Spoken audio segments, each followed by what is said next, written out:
A quiet life on Cedar Street. The morning sun filtered through lace curtains, casting warm, golden streaks across the cozy rooms of Evelyn Harris at home. The 72-year-old eased out of bed, her movements marked by the gentle stiffness of age. But her spirit was as strong as ever. She pulled her worn, quilted robe from the hook on her door and slipped it on, pausing for a moment as she glanced at the old framed photograph on her nightstand. A younger, uniformed James, smiling at the camera. Evelyn ran a hand across the photo. "Good morning, James," she whispered softly, a ritual she had kept every morning since his passing 5 years ago. The photo, well polished and placed within arm's reach of her bed, had become a sacred memory, grounding her in their shared past and the years they had built together in this modest 2-story house on Cedar Street. The neighborhood had been their home for over 4 decades, a place where Evelyn had come to know every crack in the sidewalk and every neighbor's face. It wasn't a place for secrets. There was comfort in the familiar, in the rhythm of life on a street where everybody knew your name. Out in the yard, Evelyn's garden was in full bloom. Her beloved tomatoes and bell peppers reached for the morning sun, their leaves vibrant and healthy. Gardening had always been Evelyn's passion, something she and James had enjoyed together. Even now she kept the garden as though he might walk around the corner any minute, arms outstretched for a morning hug. The familiar clatter of a bike announced the arrival of Marcus, the boy from next door, who skidded to a stop by her picket fence. "Good morning, Miss Evelyn," he called out cheerfully. Marcus was a spirited teenager, always courteous, and the first to lend a hand when she needed it. "Morning, sweet boy," Evelyn replied, straightening up with a bright smile. "Tell your mama that her tomatoes will be ready for sauce next week." The young man grinned and nodded, waving as he sped off, his cheerful presence a reminder that some things, like kindness, were timeless. This exchange was as much a part of Evelyn's morning as her coffee or her Bible reading. Inside, she settled at the kitchen table for breakfast, a simple ritual of steel-cut oats topped with a slice of fresh banana. She picked up her daily crossword puzzle and glanced at the first clue, 5 letters for morning moisture. Tapping her chin with the pencil, she whispered to herself, "Well, that's got to be due. They're getting too easy on us." The ringing of her landline phone drew her attention, and she picked up with a warm smile. "Morning, Greg," she greeted her son, knowing it was his usual time to call. "Morning, Mama. How's my favorite gardener?" His voice came through with a comforting familiarity. "Oh, just fine," Evelyn replied. Her voice softened with affection. "Tomatoes are looking beautiful. I think you'll have enough to take some home this weekend." "I'll bring the kids by then," Greg said. "Lily's already talking about baking cookies with you." The mention of her granddaughter brought a glow to Evelyn's face. Baking with her grandchildren was one of her greatest pleasures, and she always made sure to have chocolate chips on hand for such occasions. "I'll have my apron ready, you tell her that," she said, her tone playfully stern. After hanging up, she finished breakfast, humming softly as she washed the dishes. She had always cherished these quiet, simple routines. Her home was filled with small details and treasures that bore witness to the life she'd built with James, a life marked by love, respect, and deep roots. As Evelyn wandered through the living room, her eyes fell on the wall lined with family photos. Each frame told a chapter of her life, from her and James's wedding day to Greg's graduation, to recent snapshots of her grandchildren. There was even a sepia-toned photo of her parents, their expressions serious but warm. Evelyn often found herself talking to those pictures, keeping her family close to her heart, even when distance or time kept them apart. Later that morning, Evelyn stepped out into her garden to pull a few weeds, feeling the soil under her fingers and relishing the peacefulness of her surroundings. Cedar Street was awake now, the hum of a lawnmower mingling with the scent of fresh-cut grass and blooming flowers. Across the street, her neighbor, Mrs. Patterson, waved while walking her poodle, a familiar sight that added to the comforting rhythm of the neighborhood. Just as Evelyn settled back into her routine, she noticed a small group of young children darting by on their way to the bus stop. She smiled, reminiscing about when Greg was that age, how he'd chase his friends up and down the same street with boundless energy. These small, ordinary moments filled her with gratitude and made the quiet life she had carved out feel rich and complete. She thought about her church group, where she played bridge with a few friends on Wednesdays and shared gardening tips with others. The group had become her circle of friends, each of them sharing stories of family, love, and the inevitable aches of aging. They were the sort of friends who looked out for each other, just as she had looked out for her family. The morning's soft light grew brighter, casting warm hues across her garden, and Evelyn's heart swelled with a sense of peace. Her thoughts drifted to her late husband, who had loved this garden as much as she did. She imagined him with his familiar grin, standing beside her with his hands in the dirt, ready to help her stake a drooping tomato plant. Those memories felt as vivid as the blossoms on the vines, her garden a living reminder of the love that had shaped her life. Yet, in a quiet corner of her heart, Evelyn carried a subtle unease. She couldn't quite place its origin, but it lingered as a distant sense of vulnerability. Maybe it was because the neighborhood had changed over the years, or maybe it was the stories on the news that whispered reminders of the world beyond Cedar Street. Whatever the reason, she sometimes found herself double-checking the locks before bed, a habit that seemed more of a ritual than a necessity in this peaceful place. Unbeknownst to Evelyn, this tranquility would soon be shattered in ways she could never have anticipated. The comforts and certainties she held close would be tested, pushing her strength and resilience to the forefront in ways unimaginable. As she lovingly tended her garden and prepared for another day in her life on Cedar Street, forces beyond her control were gathering, ready to disrupt everything she held dear.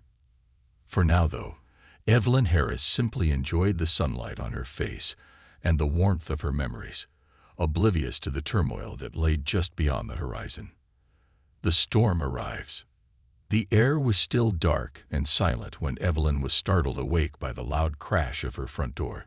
It was the kind of sound that snapped you out of sleep, filling you with the primal, gut-wrenching fear that only happens in the dead of night.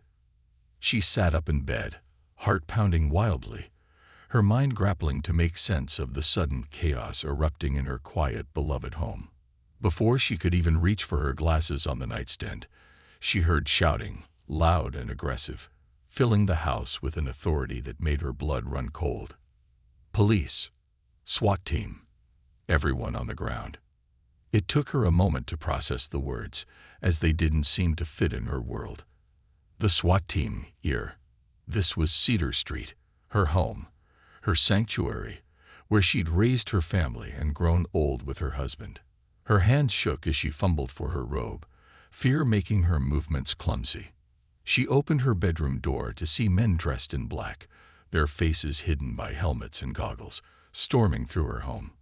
Their voices thundered, echoing against the walls, and red laser sights cut through the air like shards of glass.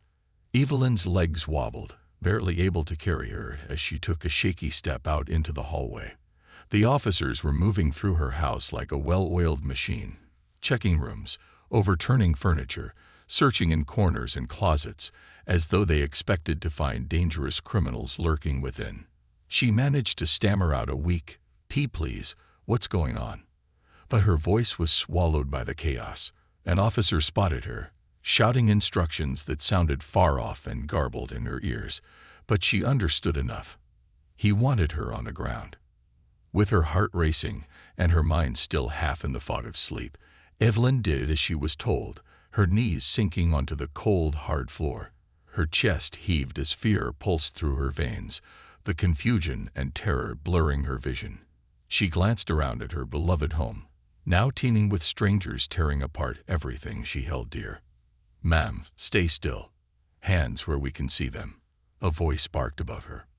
She complied, too stunned to do anything but follow orders, but tears streamed down her cheeks. She didn't understand why this was happening, why these people were in her home, why they seemed to view her as a threat. The officers' harsh voices and swift movements brought back memories she long buried of the civil rights protests she'd attended in her youth, where police had treated peaceful demonstrators like criminals. But that was decades ago. Why was it happening to her now, here in her own home? In the kitchen, pots and pans clattered as officers searched every cabinet. Her recipe cards, the ones she'd collected over a lifetime, were strewn across the floor, trampled underfoot as they moved through her house like a hurricane. She saw the recipe for James's favorite cornbread, the one he'd asked for every Thanksgiving, lying crushed near the fridge. Her heart broke as she realized that no one cared about these memories, these precious pieces of her life, now reduced to rubble. An officer grabbed her shoulder to secure her handcuffs, and Evelyn winced at the cold bite of metal on her wrists. She felt like a criminal in her own home, helpless as strangers bound her hands and kept her under surveillance, as if she were a threat. "Please," she whispered, voice cracking. "Please, this is my home. I haven't done anything wrong." The officer didn't respond, only kept a firm grip on her shoulder as he continued to monitor her. She looked up and saw her living room in disarray, the sofa cushions tossed aside, her coffee table overturned. Her knitting basket lay appended, balls of yarn scattered like confetti across the room. Suddenly, she felt a surge of determination rise above her fear. "I'm a grandmother," she said, her voice louder now, though it quivered. "I've lived here for 45 years. You're scaring me." Another officer glanced at her, his expression unreadable beneath his helmet and goggles. "Stay calm, Mom," he muttered, but his tone lacked warmth or reassurance. "This is a tactical operation." In her bedroom, she heard the sounds of drawers being pulled open, closets being emptied, the heavy thud of her oak chest hitting the floor as they searched for something that clearly wasn't there. The noise was a cacophony of destruction, and Evelyn's mind began to race, wondering if she'd ever feel safe in her home again. She strained her head, trying to catch a glimpse of the officer holding her. "Please," she said again, her voice thick with desperation. "Why are you doing this? What are you looking for?" The officer didn't answer, keeping his gaze forward as his fellow team members continued to ransack the house. Evelyn felt her throat tighten with helplessness. She'd never been powerless in her own home before, never felt that someone else's actions could dismantle her life piece by piece with such cold detachment. The adrenaline of the raid turned the minutes into hours in Evelyn's mind, stretching time out until it felt infinite. She was so focused on the officers that she didn't immediately register the sounds of her neighbors gathering outside, drawn to the flashing lights and shouts. Through her open door, she caught glimpses of familiar faces, wide-eyed and horrified, and saw Mrs. Patterson standing with her hand over her mouth, her phone pressed against her ear. Among the crowd was Marcus, the teenage boy who'd greeted her that morning. He looked angry, and his mother, Sandra, held him back as he shouted at the officers, his voice high with emotion. "What are you doing? She's our neighbor. She's just Miss Evelyn." Inside, another officer entered the living room. "Clear," he announced, his voice echoing through the house. Nothing in the main rooms. Still, the team continued their sweep of every corner, every drawer, their focus unwavering. In the dining room, an officer accidentally knocked over a stack of birthday cards that Evelyn had left on the table, ready to mail to family members. One of them was for her grandson Tommy's birthday. Seeing it lying on the floor was a bitter reminder of the life she'd built here, the people who loved her, and who now saw her home as a battleground. Finally, after what felt like an eternity, a voice crackled through the officer's radio. "Confirm target location. 1247 Cedar Street. Subject, Evelyn Harris. Civilian. No criminal record." The officer holding Evelyn shifted uncomfortably, his grip loosening on her shoulder as he processed the message. In a moment that seemed to hover in the air, she saw his eyes narrow as he glanced around at the destruction. "Ma'am," he started, his voice different now, hesitant, as if he were seeing her for the first time. "I'm sorry. There's been a mistake." A mistake. The words barely registered with Evelyn as she looked at the devastation around her, at the ruined remnants of her life scattered like debris from a storm. How could something so destructive, so invasive, be dismissed as a simple mistake? The officer quickly unlocked her cuffs, and Evelyn struggled to her feet, her knees still trembling. Her hands shook as she rubbed her wrists, which were red and sore from the cold metal.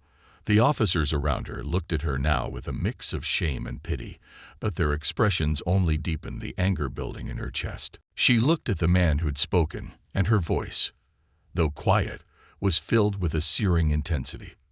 A mistake? This is my life. This was my home, and you have turned it into rubble. Another officer stepped forward. Ma'am, the department will cover the cost of any damages. We can have someone come and repair your door. Evelyn's voice cracked with the weight of her words. Can you repair my memories? Can you fix the damage done to me? She gestured around at the wreckage, at the things that had meant everything to her now reduced to scattered remnants. You broke my door. You tore apart my home. You made me feel like I don't belong in my own house. And now you want to say it was just a mistake. The officer who had unlocked her cuffs lowered his head, unable to meet her gaze. I'm truly sorry, Mom. But sorry wasn't enough. Sorry wouldn't put her world back together. One by one, the officers filed out of her home, leaving muddy boot prints on her carpet as they retreated. The flashing lights of their vehicles gradually disappeared down the street, and the silence they left behind felt heavy and hollow. The neighbors began to disperse, their expressions a mixture of sympathy and anger, while a few stayed behind, unsure if they should try to offer comfort. Evelyn barely noticed them. Her attention was focused on the mess before her, the fragments of her life spread out like broken glass. She felt a hand on her shoulder and looked up to see Greg, who had arrived just in time to see the SWAT team leaving. His face was a mixture of disbelief and anger, his mouth opening and closing as if he couldn't find the words to speak. "Oh, Mama," he finally whispered, his voice raw with emotion. Evelyn managed a weak nod, her face wet with tears she didn't even remember shedding. "They called it a mistake," she said softly, the words hollow. "But it doesn't feel like one. It feels like they saw what they wanted to see and didn't bother to look any closer." Greg hugged her tightly, his arms steady and reassuring, but Evelyn could feel the anger burning in his chest, mirroring her own. In that moment, standing in the wreckage of her home, Evelyn made a silent vow. This would not end here. She would not let them sweep this violation, this insult, away with an apology and a promise of repairs. She would not let them dismiss her life as a mistake. Evelyn Harris, grandmother, widow, and Cedar Street's quiet resident, was about to become something she had never imagined. A fighter. Picking up the pieces. The hours following the raid felt like a blur for Evelyn. Neighbors came and went, offering words of comfort and shock. Her son Greg, usually the calm one in the family, was pacing back and forth, his anger barely contained. He kept running a hand over his jaw, staring at the broken furniture, the scattered recipe cards, and the muddy boot prints that marked every room of her house. Evelyn herself moved through the scene as if in a trance, too stunned to react fully to what had happened. Every step she took reminded her of something broken, some piece of her life shattered beyond repair. The photo of James, which had fallen off the wall during the chaos, lay cracked on the floor, the glass splintered across his smiling face. She gingerly picked it up, her fingers shaking as she clutched it to her chest. Greg stopped beside her, his voice gentle but laced with fury. "Mama, you don't have to go through this alone. We're going to make them answer for what they did." Evelyn turned to him, her eyes hollow. "Greg, they came into our home like we were criminals. They treated me like I was nothing." Her voice quivered, but there was a spark of strength beneath it, an ember that hadn't yet died. "It's not just about fixing a door or replacing the things they broke. They tore apart my peace. How do you replace that?" Greg nodded, his hand coming up to squeeze her shoulder. "We'll make sure they understand what they did, Mama. All of it." For the next few days, Evelyn focused on small tasks, trying to reclaim a semblance of normalcy in her shattered world. She worked through the cleaning in silence, her neighbors often stepping in to help. Mrs. Patterson from across the street came over with a broom and dustpan, helping to sweep up the broken glass from the floor, her face lined with sympathy. "Evelyn, I can't believe they did this to you," she said, shaking her head. "It's disgraceful." Evelyn managed a sad smile, grateful for the support but still hollow inside. "Thank you, dear. I don't know what else to do right now. I just keep thinking about how things used to be before all this." Marcus, the teenager who lived next door, was another frequent visitor. He helped replant the trampled sections of her garden, meticulously digging new holes and securing each stem with care. Evelyn watched him from the porch, her heart aching with gratitude and grief. "Marcus, you don't have to do this," she called out to him one afternoon as he staked the remains of her tomato plants. The boy looked up, his face set with determination. "Yes, Mom, I do. They ruined it, and it's not right. This garden meant a lot to you and to all of us. I remember all those tomatoes you gave to my mom last summer." Evelyn nodded, her throat tight. "Thank you, Marcus. You've got a good heart." Despite her neighbor's kindness, the weight of what happened stayed heavy on Evelyn. Each night, sleep became an elusive stranger. She would lie in bed, heart pounding at the slightest sound, wondering if they would come back. She would turn on the lights, sometimes multiple times, just to reassure herself that she was still alone. But the sense of safety she once felt in her home seemed lost.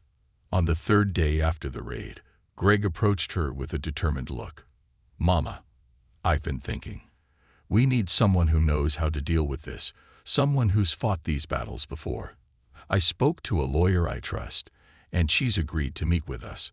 Her name's Patricia Reynolds. She specializes in civil rights cases." Evelyn hesitated. The idea of turning to lawyers, of making this public, felt overwhelming.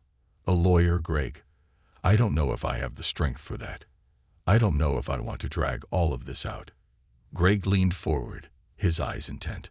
"Mama, they violated your rights. They treated you like you didn't matter. If you don't stand up, they'll just keep doing it to someone else. Think about all the other mothers and grandmothers who might not have someone to fight for them." The words stirred something deep within Evelyn, a reminder of the strength that had carried her through harder times. James had always said she was tougher than she thought. And now, as she looked at Greg, she saw a part of that same fire reflected back at her. "All right, baby," she said quietly, nodding. "Let's talk to her." The next morning, Evelyn and Greg sat in a small, well-lit office on the east side of town. Patricia Reynolds was a sharp-looking woman with silver-rimmed glasses and a calm, focused presence. She listened intently as Evelyn recounted the events of the raid, her eyes narrowing slightly at the mention of how they had handcuffed her and searched her house without explanation. When Evelyn finished, Patricia leaned back in her chair, her gaze steady. "Mrs. Harris, what happened to you is a gross violation of your rights. The fact that they acted on incorrect information, failed to verify their target, and then used excessive force shows a pattern of negligence, at best, and racial bias, at worst." Evelyn nodded, her hands clenched tightly in her lap. "They said it was a mistake," she murmured, her voice heavy with bitterness. "But I felt like they saw me as a criminal just because of where I live, just because I'm a black woman in a black neighborhood." Patricia nodded, her expression thoughtful. "Exactly. Unfortunately, this kind of profiling happens more often than we'd like to think. They didn't take the time to see you, Evelyn Harris, the woman who's lived here for 45 years. They saw a stereotype, an assumption, and that's something we can, and should, fight." She slid a folder across the table. "Here's what I propose. We file a civil rights lawsuit against the police department. We'll focus on their failure to follow protocol, the damage to your property, and the trauma you endured. But beyond that, we'll address the bigger issue, the bias that allowed this to happen in the first place." Evelyn's hand hovered over the folder, her gaze distant. She thought about the past few days, the broken pieces of her life scattered around her, the nightmares that plagued her, the feeling of being unsafe in her own home. A surge of determination rose within her as she placed her hand on the folder, her eyes meeting Patricia's. "All right," she said firmly. "Let's do it." In the weeks that followed, the lawsuit was filed, and the story of the raid spread quickly. The news vans arrived, their cameras capturing the shattered front door, the damaged garden, and the faces of Evelyn's neighbors, who stood in quiet solidarity with her. Reporters came and went, asking questions, taking notes, and broadcasting her story to the world. The Cedar Street neighborhood, once a quiet, tight-knit community, became the epicenter of a public outcry against police overreach and racial profiling. Local activists organized protests outside the police department, holding up signs that read, "Justice for Evelyn," and "Protect, don't destroy." Each protest added weight to Evelyn's story, each voice echoing the shared anger and heartbreak of a community that had seen one of their own treated unjustly. One afternoon, Evelyn watched from her window as a crowd of supporters gathered on her lawn, their voices carrying the refrain of change. A local pastor, Reverend Daniel Johnson, led the group in prayer and then addressed the gathering reporters. "This is not just about one woman or one incident," he declared. "This is about a system that sees black neighborhoods as dangerous, that acts on assumptions instead of facts, that destroys lives in the name of law enforcement. Mrs. Evelyn Harris deserves justice, but so does every person who has been wronged by a system that refuses to see us as human." Inside her house, Evelyn felt a warmth she hadn't felt in days. She was no longer alone in this fight. Her neighbors, her community, even strangers from across the city had rallied to her side, their support a balm for the wounds that had been torn open by the raid. She knew the road ahead would be long, but their presence gave her strength she hadn't realized she had. Patricia kept Evelyn informed about the progress of the case, and as the legal process unfolded, they began gathering testimonies, compiling evidence, and piecing together a case that was about much more than broken furniture and a damaged garden. It was about accountability, about holding the police department responsible for the harm they'd inflicted, about forcing them to confront the biases that had led them to Evelyn's door that morning. During one of their meetings, Patricia showed Evelyn a report from the police department's internal investigation, a carefully worded document that described the raid as a procedural error, and the intelligence they'd relied on as incomplete. But nowhere did it address the racial profiling or the impact of their actions on her life. Evelyn's mouth tightened as she read the report. "They think they can just brush this off," she said, her voice steady but filled with quiet anger. "They think they can say, 'oops,' and move on." Patricia nodded. "They do. And that's why this lawsuit is so important. It's not just about money, Evelyn. It's about making them face what they've done, making them change so this doesn't happen to someone else." As Evelyn prepared herself for the courtroom, her son Greg remained her unwavering supporter. He would sit with her late into the night, listening as she practiced her testimony, offering encouragement and reminding her of the strength she'd shown throughout her life. Together, they looked over family photos, many of which would be presented as evidence in the case to show the life she'd built, the memories that had been trampled in the raid. "I know it's hard, Mama," he said one evening as they sorted through a pile of photos, some of which were too damaged to keep. "But you're not just doing this for yourself. You're doing this for all of us, for everyone who's been wronged." Evelyn nodded, her heart swelling with a mixture of pride and sadness. She thought about the sacrifices she'd made, the life she and James had built, the love she poured into her home and family. She knew that what had happened to her was wrong, and she was finally ready to stand up and say so, not just for herself, but for everyone who'd ever felt invisible, dismissed, or devalued. As the day of the trial approached, Evelyn felt a sense of purpose growing within her. The fear was still there, lurking beneath the surface, but it was tempered by something stronger, the conviction that what she was doing mattered, that her voice, her story, would make a difference. She was no longer the quiet widow tending her garden on Cedar Street. She was a woman who had been wronged, and now she was ready to fight for justice. When the night before the trial finally arrived, Evelyn sat on her porch, watching the stars above Cedar Street, feeling the weight of what lay ahead, but she also felt the strength of her neighbors, her family, and her community. She was not alone, and with their support, she would face whatever came next. Tomorrow, she would stand before a jury and tell her story, not as a victim, but as a woman who refused to be silenced. And in that moment, she felt James's presence beside her, a quiet assurance that she was exactly where she needed to be, doing exactly what she needed to do.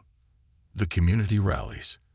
The morning of the trial dawned clear and crisp, with the early light casting a warm glow over Cedar Street. But Evelyn barely noticed the beauty of the day. Her mind was focused, her heart steady, as she prepared to take the stand. She dressed carefully in the navy blue suit Greg had bought for her hands lingering over each button. The outfit, chosen for its simple elegance, felt like armor as she prepared to face not only a room of strangers, but a system that had wronged her deeply. When she and Greg arrived at the courthouse, they were met with a surprising sight. Outside, dozens of people from her community had gathered, holding signs that read, "Justice for Evelyn. No more raids on our homes, and racial profiling must end." Among the supporters were faces both familiar and new, neighbors, church members, local activists, and even strangers who had heard about her story and felt compelled to come. Evelyn's heart swelled with gratitude as she took in the crowd. Mrs. Patterson was there with her son, Marcus, who gave Evelyn a thumbs up, his face lit with youthful determination.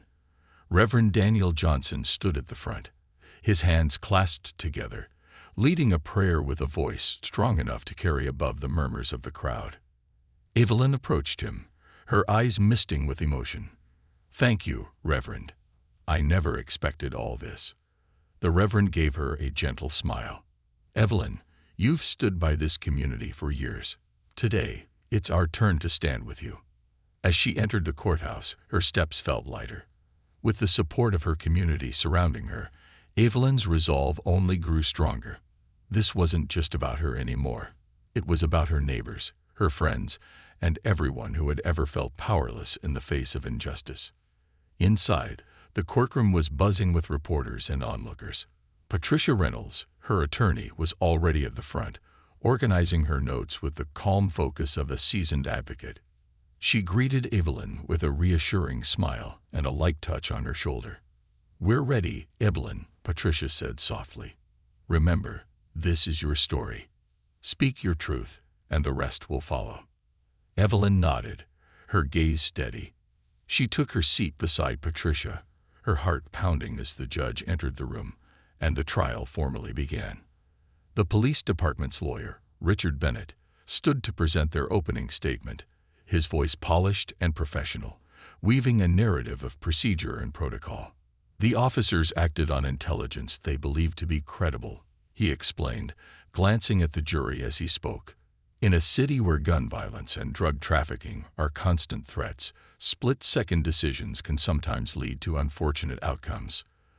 The department acknowledges that Mrs. Harris' home was searched, and we deeply regret any distress this may have caused. However, the officers were following standard protocols intended to keep our community safe."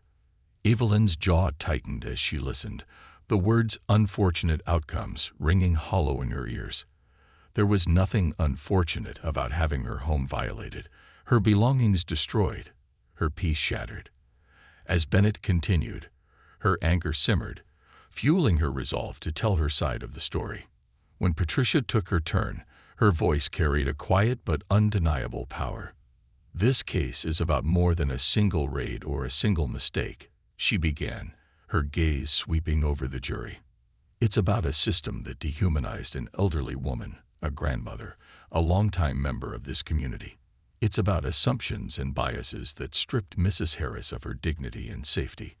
And we're here to demand accountability, not just for her, but for every person who has been treated as less than human by those sworn to protect them." The word struck a chord, the weight of their truth settling over the room. As Patricia spoke, Evelyn felt her shoulders relax, reassured by her lawyer's skill and conviction. Patricia had taken up her cause with a fire that made Evelyn feel both protected and empowered. When it was finally Evelyn's turn to testify, she rose and walked to the witness stand with her head held high. As she settled into the seat, she glanced out at the audience and saw Greg watching her, his gaze steady and full of pride. She took a deep breath, summoning the strength she needed to face what had become one of the most defining moments of her life. Patricia's voice was calm and measured as she began her questioning. "Mrs. Harris, can you tell us about the morning of the raid?" Evelyn nodded, her voice soft at first, but growing stronger as she recounted the events of that morning. "I was just waking up when I heard this terrible crash. At first, I thought maybe something had fallen, or that there'd been an accident outside. But then I heard voices, loud, angry voices. They were shouting for me to get on the ground. I didn't understand what was happening. I was terrified." She paused, collecting herself as memories flooded back.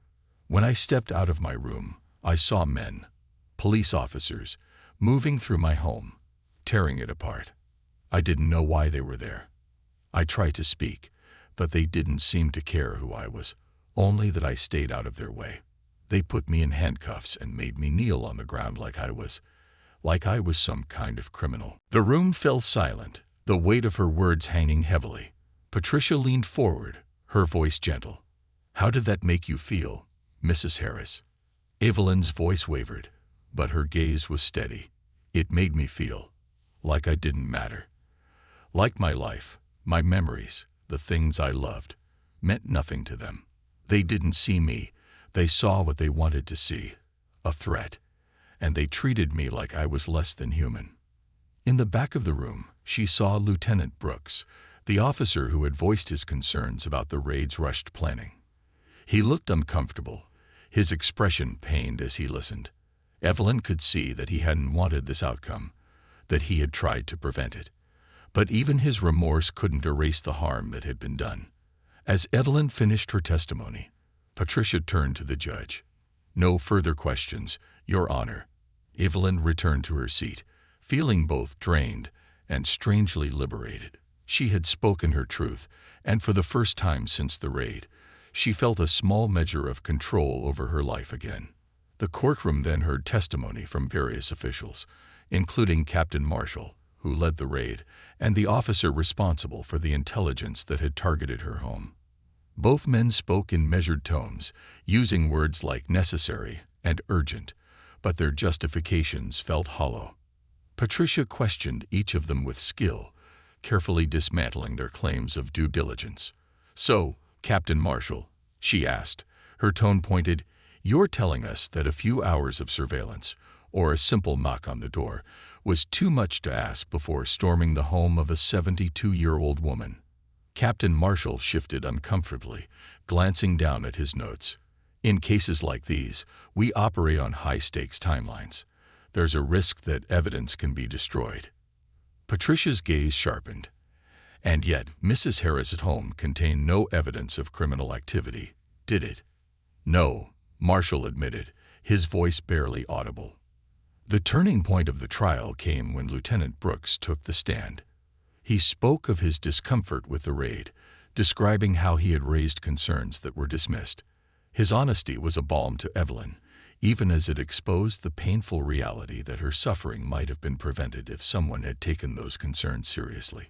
"Lieutenant Brooks," Patricia said, her voice carrying a note of respect, "you've worked in this department for over 20 years.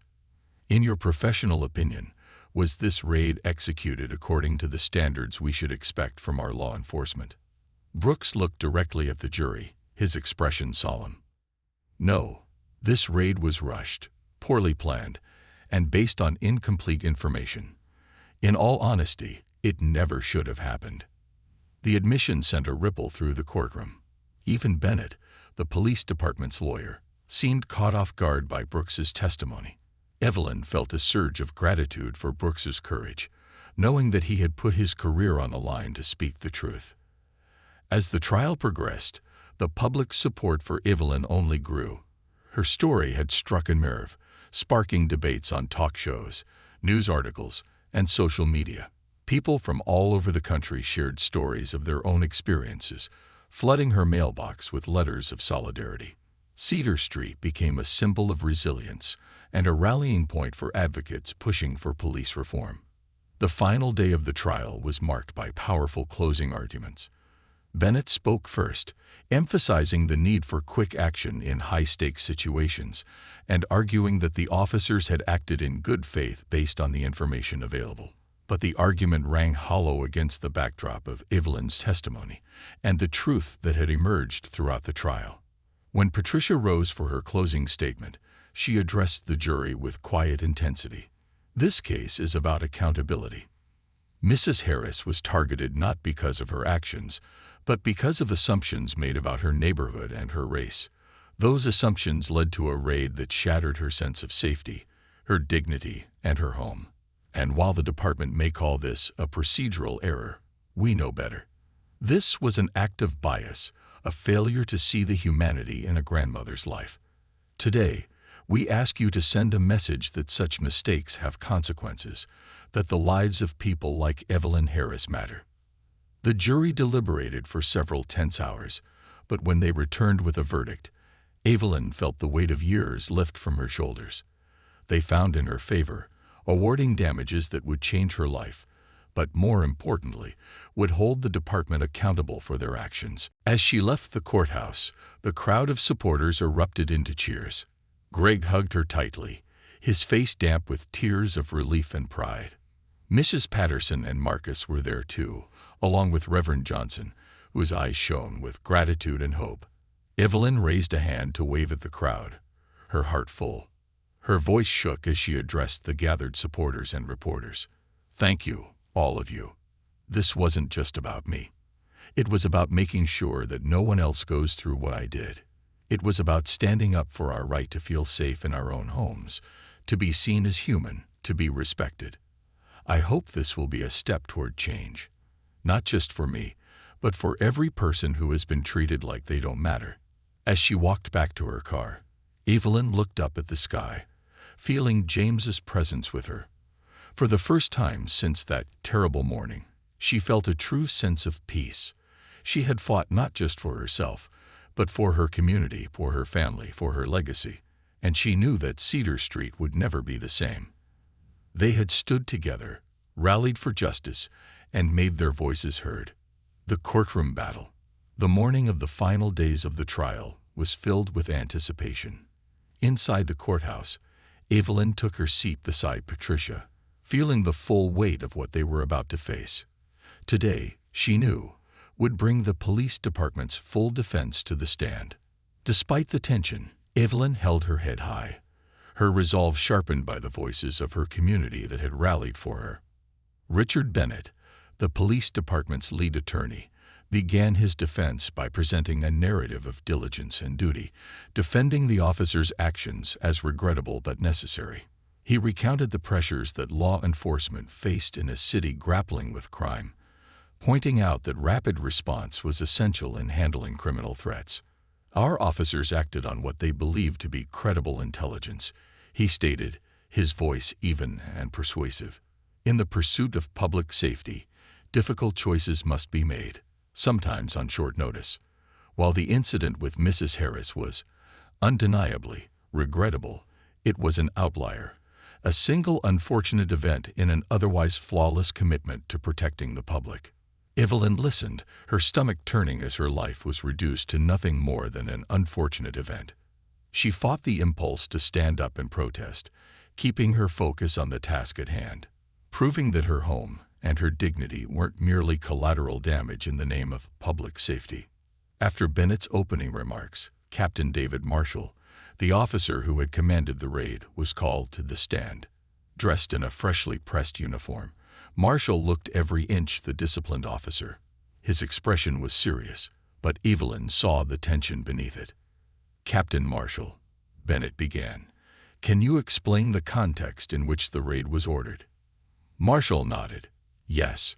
We had reason to believe that a criminal organization was trafficking firearms and narcotics through specific locations. One of our most reliable informants tracked a suspect to a neighborhood around Cedar Street. And what happened when you received this intelligence? Marshall shifted in his seat. We were instructed to act quickly. We didn't have the luxury of prolonged surveillance due to the nature of the threat. Our mandate was clear: secure the area, neutralize the threat, and prevent any contraband from entering the streets.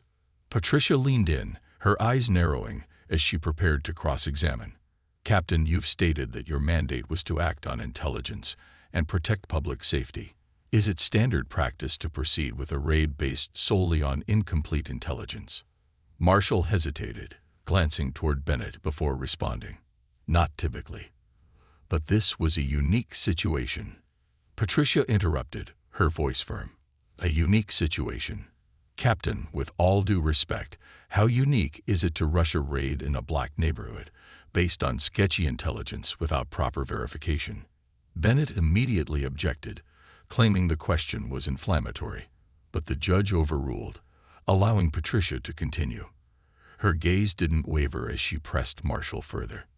Would the same methods have been applied in a different neighborhood, Captain? Perhaps one where residents are not perceived as threats due to the color of their skin or the neighborhood in which they reside. Marshall's composure began to falter, and he stammered, I can't speculate on that. We were following procedures. Procedures, Patricia repeated.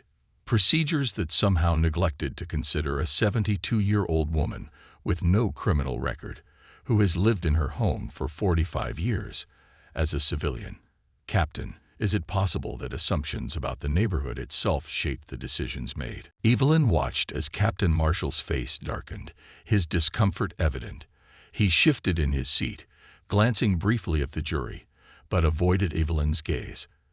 After a long pause, he finally responded, I can't deny that decisions were made quickly, but there was no intent to harm anyone. Intent.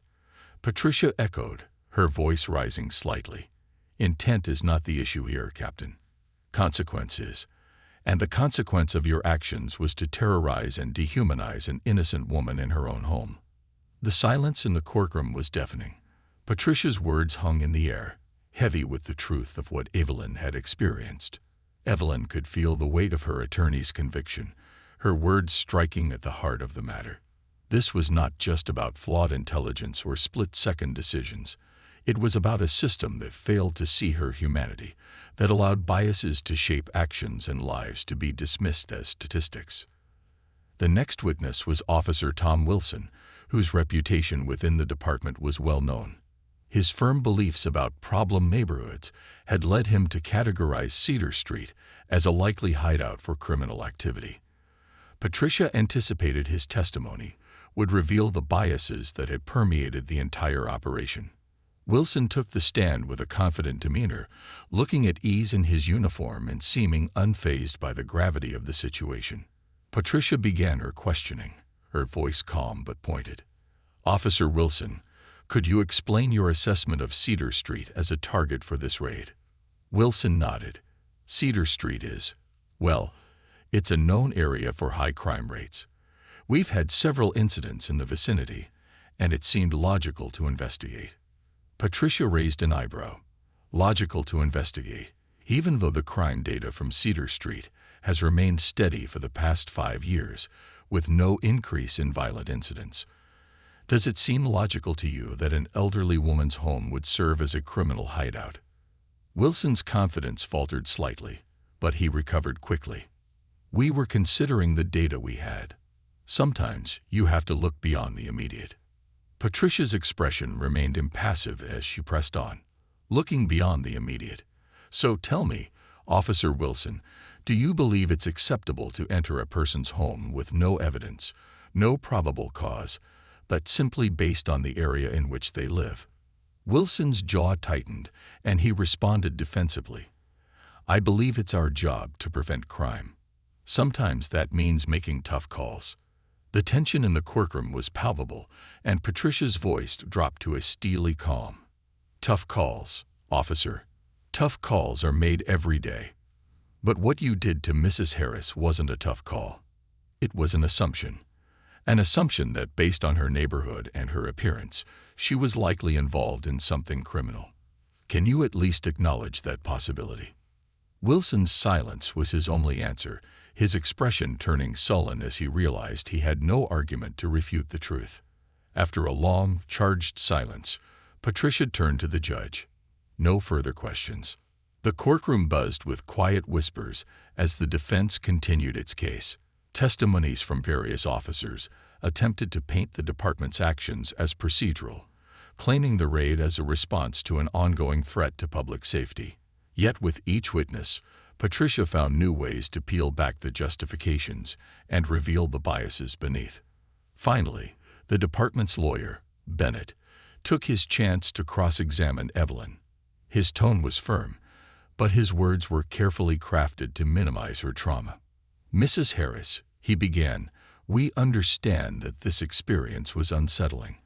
But can you acknowledge that the police were operating under the belief that they were protecting the public?" Evelyn looked at him, her gaze unwavering. "Protecting the public? By breaking into my home, by handcuffing me, by treating me like a criminal without ever once stopping to question if they were in the right place." Bennett cleared his throat, glancing at the jury before continuing. "But the department has since apologized, and there have been promises to repair any damage." Evelyn's voice cut through his sentence, steady and resolute. "An apology doesn't restore my peace, Mr. Bennett. It doesn't take away the memory of those men tearing apart my home, making me feel like I was nothing. It doesn't bring back the years I spent building a life here that now feels violated." Bennett tried to steer the conversation back to procedural matters, but Evelyn's voice grew stronger with each word. "This isn't just about me, and it's not just about a mistake. It's about a system that allowed this to happen. A system that sees black neighborhoods as dangerous, black lives as expendable, and black homes as targets. That's what this is about." In her words, the jury could feel the depth of Evelyn's pain, but they also sensed her resolve. She was not simply a victim. She was a woman who refused to be silenced, who demanded that the system account for its actions. The closing arguments were a final chance for both sides to sway the jury. Bennett reiterated the department's stance, painting the raid as an unfortunate but necessary operation. "Our officers face risks every day, and sometimes that means acting on incomplete information. But the goal is always the same: to protect and serve." Patricia's closing argument, by contrast, was searing in its honesty. She spoke not only of Evelyn's experience, but of the broader implications of the raid. "This case is about more than one raid or one mistake. It's about the disregard for human dignity, the biases that shape our assumptions, and the dangerous precedent of treating citizens as collateral damage. Mrs. Harris is not asking for an apology. She is asking for accountability. And accountability means that no other person, no other grandmother, will ever have to live through the nightmare that she endured." The jury deliberated late into the evening. When they finally returned, the verdict was unanimous. Evelyn had won. The damages awarded were substantial, a testament to the jury's recognition of the harm done and the need for systemic change. The ruling sent a powerful message, one that would reverberate far beyond the walls of the courthouse. As Evelyn left the building, her heart surged with a mixture of relief and triumph. The community gathered outside cheered, and as she stood among them, she felt a sense of pride that reached deeper than any monetary victory. She had stood against a system that had wronged her, and she had been heard. She had demanded justice, not only for herself but for everyone who had ever been treated as less than they deserved. Greg stood beside her, his arm around her shoulders. "You did it, Mama," he whispered, his voice thick with emotion. "You did it for all of us." Evelyn looked around at her friends, her neighbors, and the strangers who had supported her, her voice breaking slightly as she spoke. "We did this together. And maybe now things will start to change." The lights of the courthouse glowed warmly in the night as the crowd began to disperse, but Evelyn stayed a moment longer, savoring the feeling of peace and triumph. For the first time in weeks, she felt whole again, her spirit strong, her dignity restored.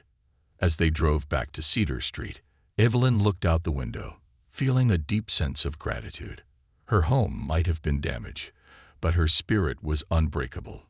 She had won a battle not just for herself, but for her family, her neighbors, and for everyone who deserved to live with dignity and respect. And she knew that this was only the beginning of the change that she and her community had sparked. Rebirth on Cedar Street. In the weeks following the trial's conclusion, life on Cedar Street slowly returned to a rhythm that felt almost like normalcy. But for Evelyn, the world felt different, forever marked by the raid and the battle she had fought for justice. Winning the case had brought a sense of closure, but she knew that her journey wasn't over. In fact, she realized it was only just beginning. As she walked through her home, surveying the repairs underway, Evelyn was struck by the resilience she felt, like a stubborn flower blooming even after a storm. Her broken front door had been replaced with a sturdy new one, fitted with a state-of-the-art security system courtesy of the settlement money. Every corner of her house that had once been marked by the chaos of that morning now held fresh paint, polished floors, and a sense of peace restored. But more than anything, Evelyn wanted to ensure that her story, her struggle, became something larger. She wanted to build a legacy that would remind her community of their power to stand up and demand change. The first step, she decided, was to start a foundation dedicated to reforming police practices and protecting the civil rights of those whose voices had long gone unheard. After discussing the idea with Patricia, they decided on a name that carried the spirit of resilience she had seen in her neighbors: the Cedar Street Justice Initiative. The foundation was set up in a small office just down the street from her home, a cozy space donated by a local church.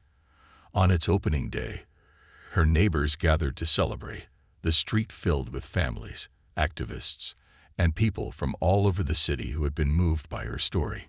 Marcus, the young boy who had helped her replant her garden, stood beside her proudly, holding a sign that read, "Justice grows here." With a feeling of pride and purpose, Evelyn stepped up to the small podium they'd set up, surrounded by her family, friends, and supporters. She took a deep breath, her heart beating fast as she looked out at the crowd. Greg stood beside her, holding her hand, and when she glanced over, she saw a mixture of pride and awe in his eyes. "Thank you all for being here today," she began, her voice steady but filled with emotion. "Today marks a new chapter, not just for me, but for our community. The Cedar Street Justice Initiative exists because of all of you, because you stood by me. You showed me that we don't have to accept injustice, that we can demand more, not just for ourselves, but for everyone who comes after us." She paused, looking around at the familiar faces, the homes that lined Cedar Street, each one with its own story, its own heart. This foundation is about reclaiming dignity, about ensuring that no one has to go through what I did. We're here to support families affected by police misconduct, to advocate for fair practices, and to bring accountability to those who hold power. The crowd erupted in applause, and Evelyn felt tears prick at the corners of her eyes. She had never imagined that her life, her quiet existence on Cedar Street, would lead her to this moment. But here she was, standing before her community as a symbol of resilience, a beacon for change. Over the next few months, Evelyn poured her energy into building the foundation. She worked with Patricia to create programs that would directly support families affected by similar incidents. The Cedar Street Justice Initiative began by offering legal assistance to those who couldn't afford representation, providing them with a voice when they felt silenced. Evelyn knew firsthand the fear, the helplessness of facing a system that didn't see you, and she was determined to ensure that others wouldn't have to go through it alone. The foundation also launched a series of community programs, including workshops on civil rights, self-defense, and mental health support for families impacted by police trauma. Evelyn wanted her community to feel empowered, to know that they had rights, and that there were people willing to fight for them. One Saturday afternoon, As Evelyn was organizing files in the foundation office, she heard a familiar voice at the door. Marcus stepped inside, a shy smile on his face, carrying a stack of flyers he'd helped design for the upcoming community event. "Miss Evelyn," he said, handing her the flyers, "I just wanted to thank you for everything you're doing here. My mom and I, well, we feel safer, knowing that someone's watching out for us." Evelyn smiled warmly, reaching out to squeeze his shoulder. "Thank you, Marcus. I couldn't have done any of this without you. You've been my strength when I felt like giving up, and you remind me every day why this fight matters." He beamed, standing a little taller, and Evelyn felt a rush of pride for this young boy who had shown her the courage she needed. As she watched him go, she realized that the impact of her story, her struggle, had already begun to take root, reaching the younger generation and inspiring them to believe in a better future. The following spring, Evelyn was invited to speak at a citywide conference on police reform. Standing before an audience of hundreds, she shared her journey, recounting the morning of the raid, the fear and the battle for justice that had followed. Her story resonated deeply, bringing people to their feet as they applauded her resilience and her commitment to change. Afterward, a man approached her with a tearful expression. He introduced himself as Derek, the son of an elderly woman who had experienced a similar incident. "Thank you, Mrs. Harris," he said, his voice thick with emotion. "Because of you, my mother finally feels seen. She feels like her story matters." Evelyn's heart ached for him, but she smiled, nodding as she placed a reassuring hand on his arm. "She does matter. You both do. And together, we can make sure that no one else has to go through what we did." The Cedar Street Justice Initiative continued to grow, attracting volunteers, donors, and allies who believed in its mission. With Patricia's help, they secured funding for a legal defense fund, supporting families who had been wrongfully targeted by police raids. They also began working with local government to push for legislative changes, advocating for the introduction of policies that would prevent raids without proper verification, and that mandated racial bias training for officers. One of the most significant partnerships Evelyn forged was with Lieutenant Mike Brooks, the officer who had testified on her behalf at the trial. Brooks, who had grown disillusioned with the department's handling of the raid, became an advocate for reform within the force. Together, they launched a program called Humanizing the Badge, where officers participated in community outreach, meeting with residents, listening to their stories, and building relationships grounded in trust rather than suspicion. The impact of the program was evident almost immediately. Officers began to see their work differently, approaching residents as neighbors rather than potential threats. Evelyn hosted workshops for officers on Cedar Street, sharing stories of the community's history, its struggles, and its resilience. She watched with quiet satisfaction as the officers began to connect with her neighbors, shaking hands with the same people they'd once viewed through the lens of suspicion. One summer evening, Evelyn walked through her garden, feeling the warmth of the day linger in the soil as she tended to her plants. The garden had been fully restored, each plant thriving in the sunlight, a testament to her resilience and rebirth. As she worked, she noticed her grandson, Tommy, watching her from the porch. Now 12 years old, he had been deeply affected by her story, often helping her at the foundation office after school. "Grandma," he asked, "do you think things are really going to change?" Evelyn set down her trowel, looking at him thoughtfully. "Change doesn't come easy, sweetheart. But every step we take, every story we tell, helps to shift things, little by little. We've planted the seeds. Now we just have to keep tending to them." Tommy nodded, his young face serious as he seemed to take in her words. "Maybe someday I'll work at the foundation too, so I can help people like you do." Evelyn's heart swelled with pride as she smiled at him. "You already are, Tommy. Every time you help, every time you show kindness, you're part of this change." By autumn, the Cedar Street Justice Initiative had gained national recognition. News outlets featured Evelyn's story, highlighting her foundation as a model for grassroots activism and community-led reform. People from across the country reached out, sharing stories, asking for guidance, and offering their support. What had started as one woman's fight had grown into a movement, a network of people united in their quest for dignity, respect, and justice. On the first anniversary of the foundation, Evelyn organized a community celebration. Cedar Street was closed to traffic for the day, and tables lined the road, filled with food, flowers, and photographs documenting the journey that had led them here.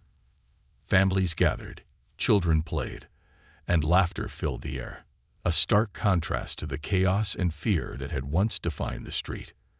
As the sun began to set, Evelyn took to a small stage set up in the middle of the block, her heart full as she looked out over the crowd.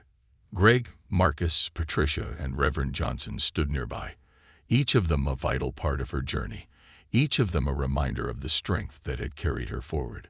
Today, she began, her voice clear and strong. We celebrate not just a victory, but a transformation. We have shown that a community united is stronger than any challenge, any injustice. We have shown that our voices matter, that our lives matter. And we have proven that even in the darkest moments, we can rise together. The crowd erupted in applause, and Evelyn felt a deep sense of peace settle over her. She had reclaimed her life, her dignity, and her purpose. She had fought for her rights, her family, her neighbors, and for everyone who had been silenced. And she had turned her pain into a legacy that would continue to grow, a living testament to the power of resilience and community. As night fell, the lights along Cedar Street twinkled like stars, casting a warm glow over the gathering. Evelyn stood in her garden, looking out over the celebration, feeling James's presence with her, a quiet assurance that she had fulfilled a promise, to herself, to her community, and to everyone who had ever been told they didn't matter. The Cedar Street Justice Initiative would continue, she knew, planting seeds of change that would grow for generations to come. Evelyn Harris, once the quiet grandmother tending her garden, had become a force of transformation, a beacon of hope in a world that desperately needed it. And as she finally turned to go inside, she felt whole again, her spirit unbroken, her heart filled with a purpose as enduring as the roots of the garden she had lovingly tended, year after year, season after season.